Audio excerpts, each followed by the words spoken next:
Salve, salve galerinha, eu sou a professora Cintia Lima de Humanidades e hoje eu estou muito empolgada porque finalmente vamos começar o nosso programa interdisciplinar entre o Laboratório de Mídias do meu amigo talentoso Charlie Brilha e Humanidades. E não podia ser diferente, o nosso primeiro programa tem o tema Ensino Médio. Gente, como dizia Sócrates, só sei que nada sei. E eu acredito que o ensino médio tem essa vertente filosófica muito forte. Nada é novidade no ensino médio. Tudo simboliza a mudança, a fluidez. Os tempos líquidos de Bauman são aquilo que representam o ensino médio. Um dia parece toda uma vida e 3 anos parece que não teve nem tempo algum. É como se fosse Alice perdida em um país onde um universo fosse próprio e apropriado para todas as criações dessas pequeninas e dessas jovens criaturas que fazem coisas incríveis como esse programa que vocês vão assistir. Ser anulado, ser protagonista, nada é mediano no ensino médio. Tudo é intenso, tudo é propenso. Nunca sabemos o que se passa e muito menos como passar. Mas temos plena convicção que nada, literalmente nada, no ensino médio é mediano. Fiquem com vocês agora esse programa incrível, com esse entrevistado incrível e que eu deixo essa surpresa para que vocês possam se deliciar com memórias, com recordações, com ressignificâncias, com resiliências, com empatias, com tudo que o ensino médio lhe proporcionou se você já encerrou e com tudo que o ensino médio está lhe proporcionando se você está nele. Enfim, esse é o nosso programa número 1. Se deliciem. Oi, gente, boa tarde. Meu nome é Isabelle Miranda. Hoje eu tô aqui com os meus colegas de classe do segundo ano, Leilane Simas, Raíssa Cardoso, Lucas Almeida, Letícia Assunção e Cariana Ramos. A gente vai apresentar no programa de hoje sobre o ensino médio, a expectativa e a realidade de um adolescente.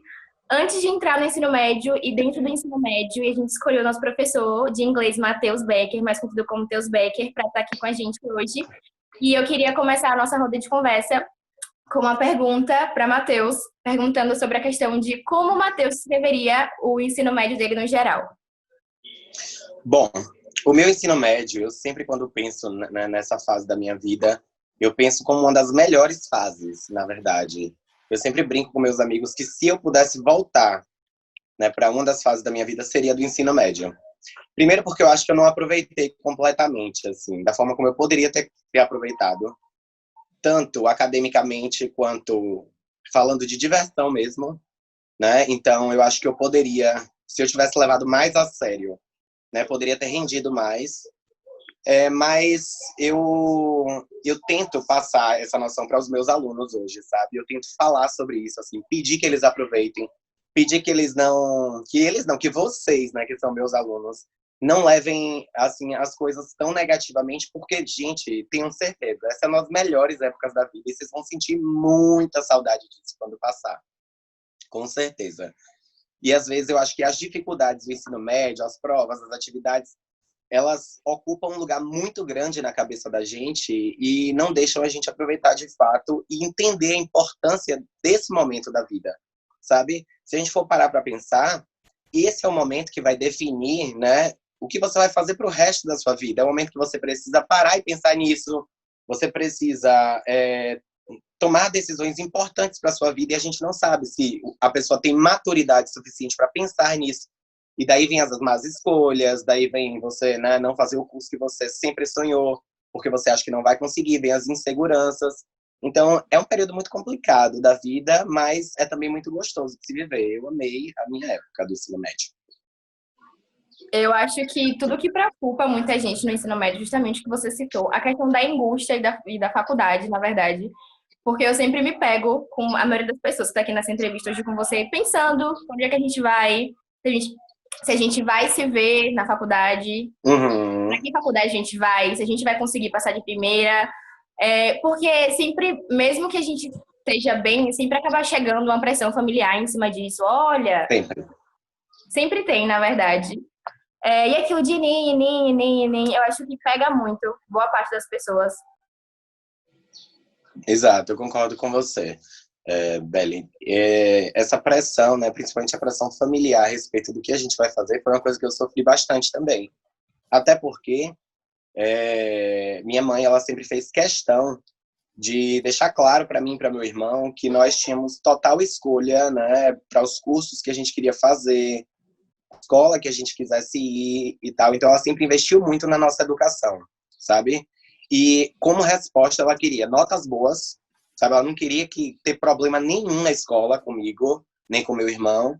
E ela queria que a gente fosse aprovado na universidade pública, né, para que o dinheiro, o investimento que ela fez a vida toda, né, nas escolas particulares, nos cursos, né, fosse se tornar um futuro para mim, numa universidade boa e tudo mais.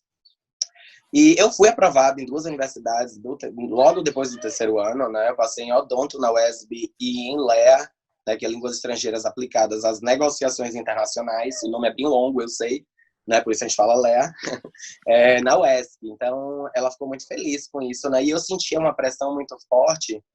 Por exemplo, o meu irmão, que é 1 ano mais velho que eu, ele sempre foi muito CDF. Então, ele fez 5 vestibulares e passou nos 5, 2 em primeiro lugar, 1 em quinto.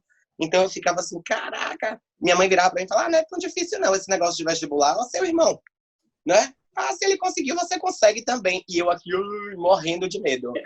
E realmente, gente, eu sinto que é a mesma coisa com vocês, sabe? A pressão de casa, sobre o curso que vocês vão fazer, né? Às vezes a gente vira, por exemplo, eu sou muitíssimo feliz na minha profissão de professor, né? Eu escolhi isso para mim. O curso que eu fiz não tinha nada a ver com isso.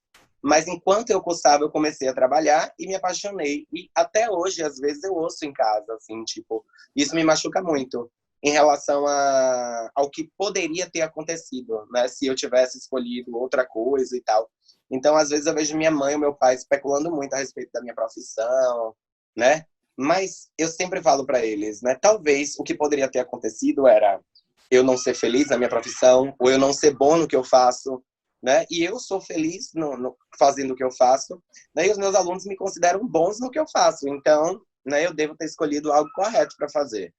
Então, acho que é muito em acreditar mesmo, sabe? Não só acreditar. Vamos ser bem sensatos aqui também. É muito sobre você conseguir entender, né, quais são as suas capacidades e os seus talentos, né, e potencializar isso.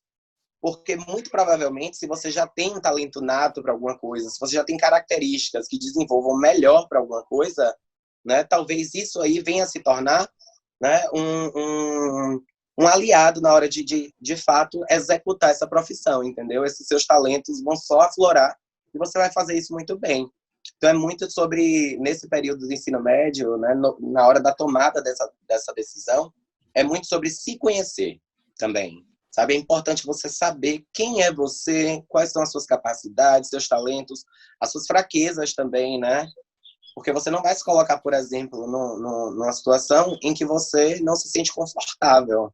Afinal de contas, a gente, né, do jeito que a gente vive hoje, a gente passa a maior parte do tempo da gente no trabalho, né? O que mais ocupa o meu dia hoje é o meu trabalho, inclusive na quarentena. Então, eu tenho que pensar que eu tenho que estar fazendo algo que vai me dar prazer também em fazer, sabe? Porque senão eu vou viver o meu dia inteiro triste. Verdade. Então, Matheus, com tudo isso de questão do ensino médio, quais eram suas expectativas antes de você entrar nele, no seu ensino fundamental? O que você pensava sobre o ensino médio? Ah, filha, o que eu pensava, Rai, era que ia ser maravilhoso. Eu fiz o ensino fundamental 2 em uma escola, né? E eu ia para uma outra escola que estava no início, essa escola, muito similar à história de vocês também. Então, era uma escola que estava no início, era uma escola que estava começando, estava muita gente empolgada para ir para lá. Então, os meus amigos, né, eles estavam já se direcionando, já se organizando para ir para essa nova escola. E eu só falava para minha mãe. Meu irmão estudava na escola rival, né? E eu falava para minha mãe, não quero ir, não. Eu quero ir junto com meus amigos para aquela escola nova ali. E ela sempre deu muita liberdade para a gente escolher isso, então eu fui, né? Fui para essa escola nova. E as minhas expectativas sempre foram as melhores, sabe? Eu achava assim, eu nunca fui mau aluno, né? Sempre fui um aluno de notas, né, boas, regulares para boas, depende da disciplina, né? Física, 7 é ótimo, eu acho excelente em física 7. Então, que era a minha menor nota, era sempre física. Mas eu pensava muito, eu acho que eu não tinha tanta noção, assim, da importância ainda antes de entrar no ensino médio e até durante o ensino médio, né? Eu acho que assim, essa noção da importância desse período veio depois para mim, mas eu via muita animação, assim, sabe? Eu queria muito chegar nesse momento. Porque parece que quando a gente entra no ensino médio, a gente já é um pouco mais adulto, né? Parece que a gente já tem a gente já tem um pouco mais de responsabilidades individuais, independentes mesmo dos pais, dos professores. Né? A gente tem mais liberdade para fazer as coisas e eu estava muito animado para viver esse período. Então, foi isso. Eu acho que essa animação aí foi o que marcou a minha expectativa para o ensino médio. Imaginava meio que... Tá, desculpa. Pode Eu continuar, acho Isa. que o que Pode pega a continuar. gente na questão geral, antes da gente entrar no ensino médio, é a questão fantasiosa, tipo, oh meu Deus, minha escola vai ter refeitório, High School Musical, cantar em cima da mesa. E quando a gente chega, a gente não percebe a importância, porque quando a gente chega, a gente fica tipo, velho, eu tô tendo tipo 10 aulas no dia, o que é isso? Eu nunca vivi isso na minha vida. E muito trabalho, e tipo, estudo, e tira 5, e sabe? Eu acho E que é isso. acho que a gente só sente a carga mesmo quando a gente chega, porque a maioria a gente sempre fantasia muito, mas que não que seja uma coisa 100% ruim, até porque é muito bom. Inclusive, eu tenho ótimas experiências na minha escola antiga. Não existe mais, né? Mas ok. Eu esperaria viver algo muito melhor no CERN, mas infelizmente pandemia. Mas ano que vem, né? Terceiro ano tá aí, tá com tudo. Verdade, gente. Eu entendo completamente o que você falou, Beli. A gente às vezes cria certas expectativas, né? E às vezes essas expectativas não são alcançadas, mas isso é algo da vida, né? Isso é algo natural da vida, para tudo, né? A gente sempre vai pensar no melhor. A gente sempre vai pensar no que é ideal para a gente, né? E às vezes a gente não, essas expectativas também são alcançadas. E é importante a gente saber jogar com o que a gente tem, sabe? Tirar o melhor proveito de qualquer situação. E isso que você falou, né, sobre, você chega no ensino médio e de repente você tem lá 12 disciplinas, 10 disciplinas, 10 aulas num dia que você tem que dar conta e tal. Realmente, né, eu acho uma das palavras que define o ensino médio também para mim eu acho o ensino médio injusto, né? Injusto porque nem todo mundo é obrigado a ter todas as habilidades, né? Mas o ensino médio não quer saber disso, né? O nosso sistema de educação no ensino médio, no ensino fundamental, ele não se importa com isso. Então, a gente não tem como, né, aplicar, por exemplo, se aplicar mais em um quesito do que em outro, que eu não vá necessitar tanto, caso eu já saiba o que é que eu quero fazer da minha vida, né? O problema é esse. Será que eu já sei também? Né? Então, às vezes, a gente vê, por exemplo, apenas os alunos que são bons em tudo serem valorizados, sabe? Tipo, isso é muito cruel, sabe? É muito cruel. É muito importante nós como professores, né? É muito importante que a gente saiba dar protagonismo às pessoas, né, em diferentes momentos. Assim, então, eu faço questão, por exemplo, de valorizar alguém que eu sei que tem uma dificuldade quando ela consegue, né, fazer, nem que não seja um trabalho excelente naquilo ali, mas que ela consegue vencer a dificuldade dela e apresentar um trabalho ali na frente, sendo que é uma pessoa extremamente tímida, por exemplo, né? Ou numa situação daquelas em que vocês, né, maravilhosamente realizaram apresentações artísticas, em que você tem que cantar, dançar, atuar. Peraí, eu estou me inscrevendo numa escola para estudar matemática ou para ser ator? É para tudo, na verdade, né? Isso, o ensino médio, ele meio que, ao mesmo tempo, né? Ele te cobra, e isso te cobra que você seja bom em tudo, mas também te obriga a explorar certas áreas que talvez você né, sozinho não pensasse em fazer, né? Não sei se vocês não tivessem tido que passar por uma situação como essa, se você teria predisposição, por exemplo, de falar assim, tô a fim de juntar uma galera e apresentar uma dança, uma coreografia e uma peça de teatro. E nem todo mundo pensa assim, né? Mas aí quando você se vê naquela situação, né, que você é obrigado a criar alguma coisa, criar um vídeo, a fazer um programa de TV, como vocês estão fazendo agora, né? Aí você às vezes se pega pensando, caraca, isso aí é para mim, né? Talvez isso aí seja para mim. E disso aí, né, desses projetos tantos, já surgiram tantas pessoas geniais, tantos profissionais geniais, que eu poderia passar horas aqui falando. Então, é injusto, porque realmente você tem que ser bom em tudo, né? E, ao mesmo tempo, né, te obriga a explorar certas áreas aí de habilidades, conhecimentos que você talvez não fizesse sozinho. Vocês se sentem um pouco assim também no ensino médio, assim, com relação a essas tantas habilidades que vocês têm que ter? Ou isso era exclusivamente meu?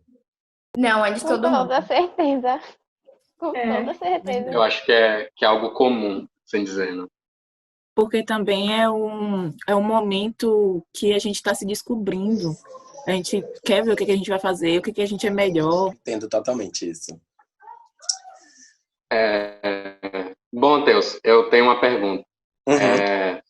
De que modo você acha que o colégio e esse seu período, essas suas experiências, lhe fizeram ser o que você é hoje? Tanto no quesito profissional, quanto seus sonhos, seus objetivos, você em si. Eu achei uma excelente pergunta, Lucas. Eu estava falando sobre isso ontem com um amigo, né? Nós somos, na verdade, o resultado das nossas experiências, mesmo que mínimas, sabe?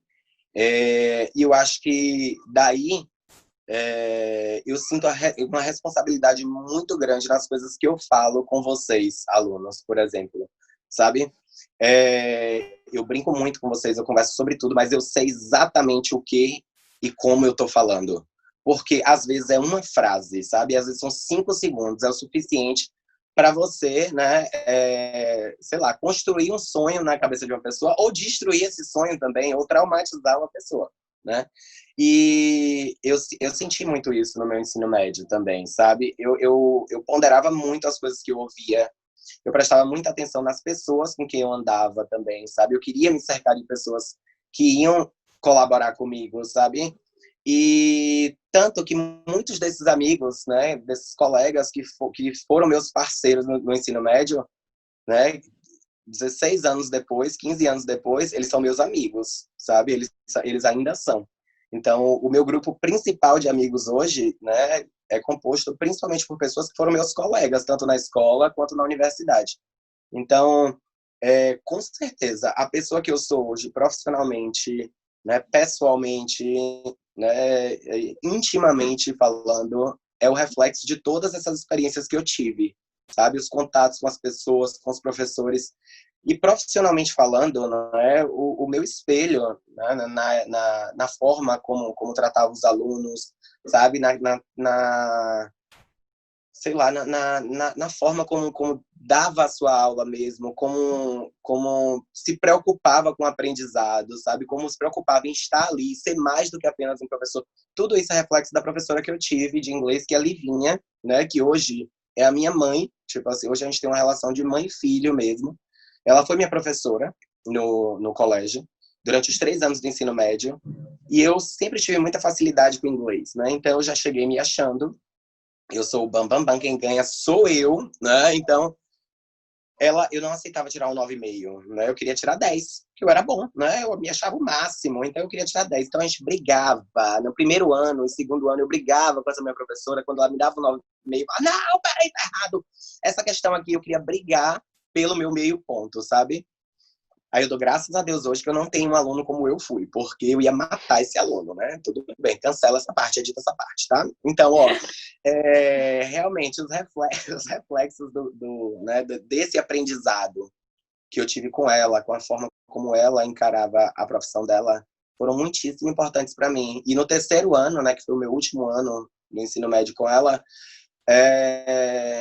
eu fiz questão de não ser mais essa pessoa tóxica na aula dela, sabe? Eu fiz questão de ser um aluno que estava ali disposto a aprender o que ela estava para ensinar, e eu entendi ela, sabe? Eu entendi o que é que eu estava fazendo de errado. E aí a gente criou uma relação tão forte que depois ela me chamou para trabalhar no curso dela, que ela abriu, né? Nesse último ano ela estava abrindo um curso, ela me chamou para ser professor de lá, né? Depois eu e Charlie, professor da disciplina de vocês, de mídias, coordenador do CERM também, né? Fomos colegas coordenadores lá no curso, no IES, durante muito tempo. E até hoje a gente sempre fala, foi um dos melhores períodos da nossa vida, assim, profissionalmente também. A gente foi muito feliz trabalhando lá, sabe? A gente foi um aprendizado muito grande, assim, para tudo que a gente faz hoje. A gente estava querendo saber se você acredita que os grupos de estudos criados dentro do colégio podem funcionar mesmo, tipo, dar certo e tal.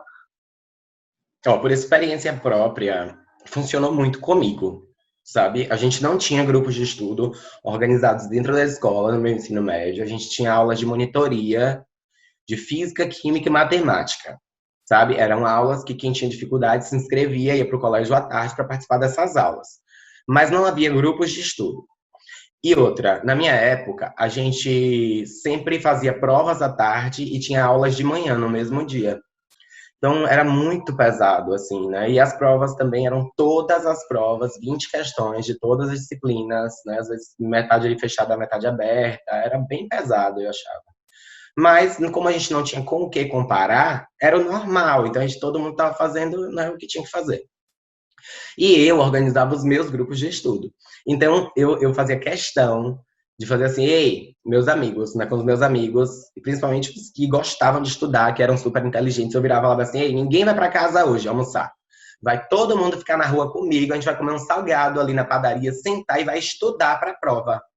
E aí eu botava todos esses amigos lá e ficava, ó, como dizem em inglês, picking brains. É tipo você absorver o conhecimento da cabeça da pessoa. Eu ficava, mas peraí, não entendi isso não. E eles me explicavam. E quanto mais eles explicavam, mais eles se sentiam seguros com o assunto. Então eles falavam que era bom para eles, porque se ele sabia explicar, ele sabia responder. E eu sempre penso nisso aí também. Quando eu sei explicar para alguém, é porque eu sei o assunto de fato, sabe? É por isso que eu falo, eu cobro sempre de vocês em trabalhos. Eu falo quão exigente eu sou num trabalho. Porque eu não quero ouvir uma informação de alguém que não sabe essa informação. Então, esses grupos de estudo ajudavam muito nesse quesito, porque, né, quando você está ali explicando para alguém, você meio que assimila, então ajudava quem explicava, e me ajudava muito, né, enquanto aluno dos meus colegas ali, e eles estavam me falando, aquilo ali era um super suporte. E às vezes, né, por N motivos, por timidez, né, por não se tocar que você não entendeu ainda, né, o assunto, o aluno não pergunta na aula. Então, às vezes, eu sei que cabe uma pergunta ali e essa pergunta não vem, né? E às vezes eu tento explicar de novo, bato no assunto de novo, mas às vezes essa dúvida não chega, né? O aluno não abre a boca para dizer não entendi, ou então essa parte aí ficou confusa. E aí talvez seja uma boa oportunidade, né? Um grupo de estudo para você suprir essas faltas, né? Que às vezes ficam na sala. O que é que vocês acham do grupo de estudo? Vocês acham que funcionaria? Eu acho que Eu funciona. Tanto acho que sim. que, normalmente, quando a gente está em semana de teste ou até mesmo semana de prova, muitas pessoas fazem resumos, tipo, naqueles resuminhos bonitinhos, aí fala, ô, manda foto para mim, para eu poder, pelo menos, dar uma aliviada aqui. E isso é Uhum. muito bom. Não é literalmente um grupo de estudo, sabe, formado, mas mesmo assim já é uma ajuda. É uma ajuda, né? Leilani, você Na ia minha falar que opinião, funciona? eu acho que depende, assim, né? Vai muito da maturidade das pessoas, porque existe muita brincadeira, e principalmente se vocês forem amigos, sabe? Piadas internas e essas coisas, então talvez seja um pouco difícil. Mas eu acho que dá certo. É verdade. Isso aí é uma coisa que é sempre, né, complicado, assim. Quem vai estar nesse grupo de estudo, né? Porque basta uma pessoa, basta um Mateus nesse grupo de estudo para acabar. Não, brincadeira, um Mateus não. Mas, de fato, às vezes um aluno que não esteja com o compromisso que a galera do grupo de estudo tá e tudo mais, basta ele, né, para acabar com a aula. Então, realmente, essa parte aí é uma parte a se pensar. É muito complicado você ter que pensar em formar o grupo, sendo que pode acontecer isso, né? Da pessoa, um deles não está interessado ou isso. Mas, em minha opinião, eu acho que é uma ideia muito interessante que devia ser aproveitada, sabe? Pelo menos para aqueles que têm interesse. Ah, eu tenho dificuldade em matemática, aí tem outro. Nossa, eu sou muito bom em matemática, eu posso te ajudar. Aí ele se ajuda e ele ajuda os outros. Então, eu Uhum. acho que é algo muito interessante que podia ser bem aproveitado. Verdade. Eu gosto da ideia. Eu acho assim que é importante também, né, que haja algum tipo de acompanhamento, sabe? Para que a gente enxergue, né, para que todo mundo enxergue que aquilo ali é algo sério, né? Porque eu acho que quando é algo muito solto, por exemplo, muito somente dos alunos, né? Aí você abre mais margem ainda para isso que Leilani falou acontecer, né? De se tornar uma brincadeira e tal, né? E até por ser uma proposta, né, que envolve as pessoas da escola, eu acho importante um olhar da escola também, até para dar uma resposta aos pais, né, aos próprios professores, se a monitoria não, se o grupo de estudo está funcionando. Acho legal e acho que caberia um acompanhamento. Encaixe. Bom, Posso fazer a próxima pergunta? Claro, Leti, fica à vontade. Ok. A outra pergunta é: como você acha que o ensino médio prepara os estudantes para a maioridade, tipo, independência, a responsabilidade da vida adulta, essas coisas? Nossa, que pergunta interessante, Leti. Eu vou ser bem sincero com você. Eu não acho que a gente se prepare tanto assim, sabe? Dentro da escola, eu tô dizendo, para as coisas que a gente vai encarar mais na frente, sabe? Eu acho que falta tanto, né, do ponto de vista acadêmico mesmo, acho que a gente poderia, né, estar estudando coisas, né, ainda na escola que seriam muito úteis para a gente para frente, né, dentro da universidade. E isso eu estou falando de várias coisas, estou falando de como elaborar um trabalho de forma correta, de como fazer uma apresentação de forma correta, que a gente tenta, né, muitos professores até tentam, mas não há tanta não queria dizer padronização, não, mas não há tanto. A gente não faz isso de uma forma unificada, sabe? Então você recebe vários modelos, cada professor, cada. Então, qual é o correto ali mesmo a se seguir para frente, né? Então, acho que isso aí é um pouco perturbador dentro da universidade. E falando da vida em si, né, eu acho que durante o período da escola, principalmente na escola particular, a gente é muito protegido, né? E quando a gente vai para a universidade, que a gente é jogado na realidade da universidade ou da vida, do meio de trabalho e tudo mais, a gente precisa ter uma noção de que essa proteção, ela meio que cai. E aí é você com vocês, né? Para fazer as coisas acontecerem mesmo. Essa realidade chegou para mim mais tarde. Chegou para mim no meu intercâmbio. Eu entrei na UESC, né? E 2 anos e 1 ano e meio depois, eu passei numa prova, né, que era uma prova de inglês, e ganhei uma bolsa de estudos nos Estados Unidos. Durante o meu período na UESC, né, tudo era muito confortável. Por quê? Olha a minha sorte, vou contar para vocês agora. No meu primeiro dia de aula, Matheus e os seus casos. No meu primeiro dia de aula, né, já estava tudo pronto para eu ir pro ponto, pegar meu ônibus, né, brigar ali pela minha cadeira, ir para o UESC e tal. Super feliz com isso, claro. E aí meu telefone tocou, o telefone da minha casa. Quando eu atendi, falaram: alô, Matheus, tá aí? Eu conheço essa voz. Era uma menina que estudava lá no colégio comigo, em outra sala, mas é a voz dela. E eu sou muito bom de ouvido, então vocês sabem, quando vocês cochicham, eu sempre ouço, né? Então, eu falei assim: nossa, eu conheço essa voz. Mas eu fiz: quem tá falando? Não é pra ter certeza. Aí ela fez: aqui quem tá falando é Cíntia. Eu estudava na mesma escola que você, só que em outra sala. Eu falei: eu sei, Cíntia, quem você é. Inclusive, parabéns, você passou no mesmo curso que eu. E nós vamos ser colegas agora na universidade. Ela fez: exatamente por isso que eu tô te ligando. Eu quero saber se você quer ir comigo. Eu falei: quero. Vamos, então vamos pegar o ônibus das 12h45, já tô pronto. Ela fez: não, eu tenho motorista, eu passo aí e te pego, eu moro perto da sua casa. Então, já uma dificuldade da universidade eu não tinha, que era essa, né, de ir e voltar, né, o trabalho, que é porque é um trabalho, né, você pegar o ônibus, você brigar por uma vaga no ônibus, você pedir carona, eu vejo muita gente se esforçando para isso. Então, já não tinha isso, já era uma facilidade, né? Eu ia para meu curso, que era tarde, fazia. Então, eu não tinha, estava vivendo como se eu estivesse vivendo a escola, e eu estava me comportando, uma coisa importante de dizer também, e um alerta para vocês. Eu estava me comportando no início do meu curso como uma pessoa que estava na escola, que só queria passar, sabe? Porque na escola a gente tem muita preocupação com passar e pouca preocupação com, de fato, aprender, assimilar. A gente quer passar. E eu estava me comportando assim, e isso foi muito prejudicial. Então, eu penso muito assim nessa entrada. Será que eu entrei com 17 anos na universidade? Será que com 17 anos eu já tinha noção que o que eu estava fazendo ali era aprendendo uma profissão? Né? Eu acho que não. Então, essa noção veio para mim de responsabilidade depois, quando eu me vi sozinho mesmo, tendo que dar conta de tudo, né?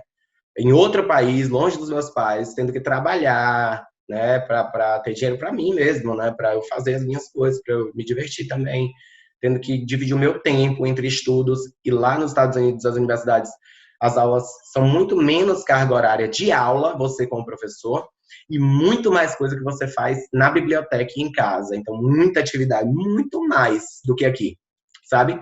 Então, você fica menos tempo dentro da sala de aula, mas você passa mais tempo estudando. E eu achei que funcionou bastante, assim, no quesito, né, aprendizagem, assim, acho que funcionava bastante essa metodologia comigo. Mas, realmente, assim, eu acho que não me sentia, quando entrei na universidade, não me sentia preparado, sabe? Eu me sentia com a cabeça de um adolescente que estava na escola ainda, fazendo provas e trabalhos para passar, né? E dando uma descarga no meu conhecimento quando terminava o semestre e eu tinha tirado uma nota boa. E aí depois, né, dessa experiência e tal, de amadurecer mesmo, né? Foi uma experiência de amadurecimento. Minha mãe sempre fala que se ela soubesse, tinha me mandado antes, né? Porque ela, quando eu voltei outra pessoa para ela, né? Valorizando as mínimas coisas, assim, valorizava que se alguém arrumasse a minha cama depois que eu levantasse, né? E que ficava desarrumada, porque quando eu morava só, a minha cama praticamente ficava lá desarrumada o dia todo, né? Então eu falava, poxa, velho, eu gostava tanto que tinha alguém para fazer isso comigo, eu não valorizava nada disso, sabe? Você ter o seu almoço na mesa quando você chega da escola, nossa, né? Você não ter que cozinhar ou ir se preocupar em comprar, sabe? As mínimas coisas que são facilidades, mas que não preparam a gente para a vida mesmo, né? Então a vida, os aprendizados, eles vêm com as dificuldades mesmo, com os obstáculos, né? A gente desequilibra e a gente equilibra de novo a vida, né? Isso é... O que você acha sobre o Enem em relação à ansiedade e problemas emocionais? Nossa, eu acho que o fato, principalmente, da prova do Enem, é assim, é uma questão estrutural, né? Vamos lá. Não tem universidade pública para todo mundo, infelizmente não tem, né? Então, você precisa passar por um processo seletivo para entrar, que a gente sabe que é um processo seletivo injusto, porque aquilo não mede, de fato, a capacidade do aluno, o conhecimento do aluno.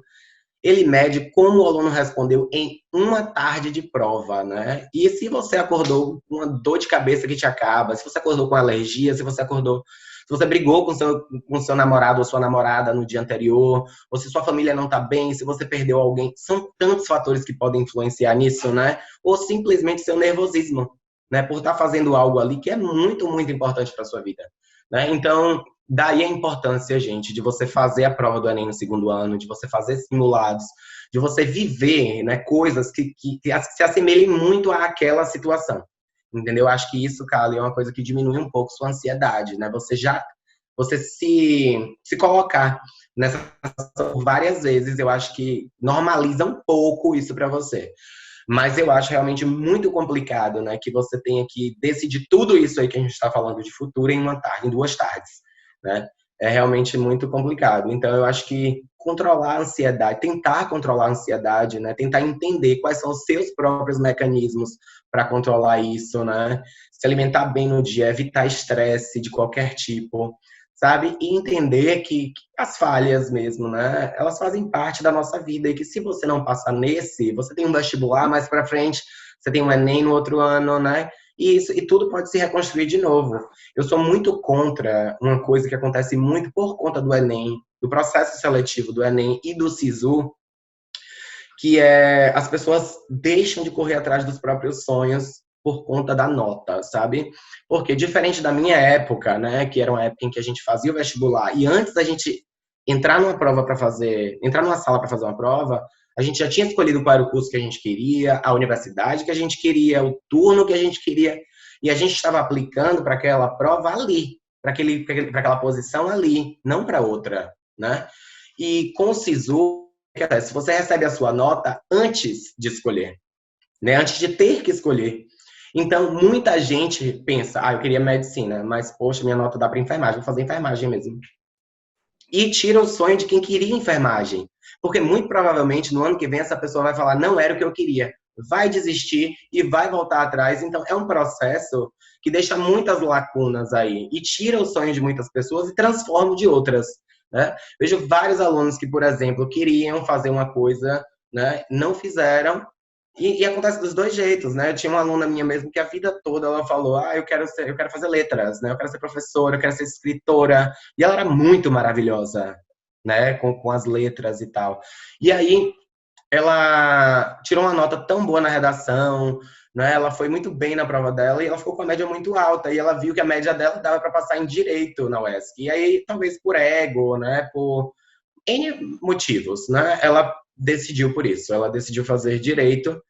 E mais pra frente ela abandonou, né? Hoje eu não sei se ela tá fazendo letras, tem muito tempo que eu não falo com ela, mas ela sabia de uma coisa, não era o que ela queria, sabe?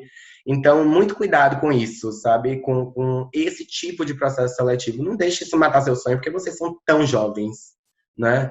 Tipo, Olha, eu tenho 33 anos, apesar dessa cara de 22, né? Eu tenho 33 anos. Eu tenho 33 anos e eu me sinto total com possibilidade de fazer o que eu quiser hoje, sabe? Se eu quiser mudar totalmente a minha vida hoje, iniciar uma universidade nova, sabe? Eu me sinto na possibilidade de fazer isso. Agora, pensa vocês, com metade da minha idade, o que é que vocês ainda têm para construir aí nesse tempo, sabe? Eu penso, do período que eu saí do ensino médio até onde eu tô hoje, né? Quanta coisa eu já fiz na minha vida, sabe? É muita coisa, né? E, sabe, se eu fosse parar para pensar, para projetar isso, eu nunca me imaginaria assim hoje, sabe? Então a vida leva a gente para lugares, né, diferentes, né? E a gente não pode se deixar abater pelas dificuldades, não. A gente tem que, né? Eu tenho um lema de vida, Silver Linings, né? Que inclusive é a minha tatuagem daqui, né? Isso é, tipo, são as bordas prateadas, né? Então, toda nuvem carregada tem uma borda prateada, que é isso. Em toda situação ruim, tem um lado bom, velho. Basta parar, respirar e tentar enxergar, sabe? Que você consegue tirar daquilo ali o melhor proveito. Então, né, façam isso. Né, lemas aí de vida que colaborem com o propósito que você quer. Porque a vida leva a gente para outros caminhos, mas se a gente souber tirar proveito desses caminhos que a gente está indo, a gente chega num lugar bom também, sabe? Não importa a profissão que você vai escolher, sabe? Seja bom, sabe? Mas não seja bom, não. Seja excelente, sabe? Porque isso aí vai te dar prazer, vai te dar dinheiro, vai te dar reconhecimento, né? E isso aí é tudo. Então acreditem mesmo, porque essa insegurança impede que vocês caminhem, sabe? Que vocês deem passos mais largos. Então o mais importante é você acreditar. Confiança, né? É uma qualidade que não se compra, mas é uma qualidade que se você entende e conquista isso, se você entende autoconfiança, sabe? Se você cria essa autoconfiança em você, você faz qualquer coisa, sabe? Às vezes vai parecer que você está se achando, às vezes vai parecer que você... Mas não. Mas se você acredita que você consegue, vai lá e faz. Não precisa falar, tipo, eu consigo. Vai e faz, né? E aí vai dar certo. E é isso, vocês precisam acreditar muito, né, em vocês mesmos.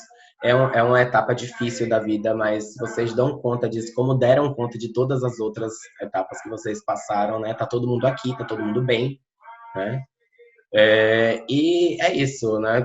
Como eu disse anteriormente, a vida é feita de fases, a gente tem que saber viver cada um e tirar o melhor proveito delas. Então, vocês estão no caminho certo com isso aí, né? O ensino médio, de fato, né? É um período de transição. Eu sempre brincava com minha mãe nessa época que para algumas coisas eu era velho demais, para outras eu era novo demais, né? Então eu pedia, né, para fazer certas coisas. Não, você acha que você é adulto, é?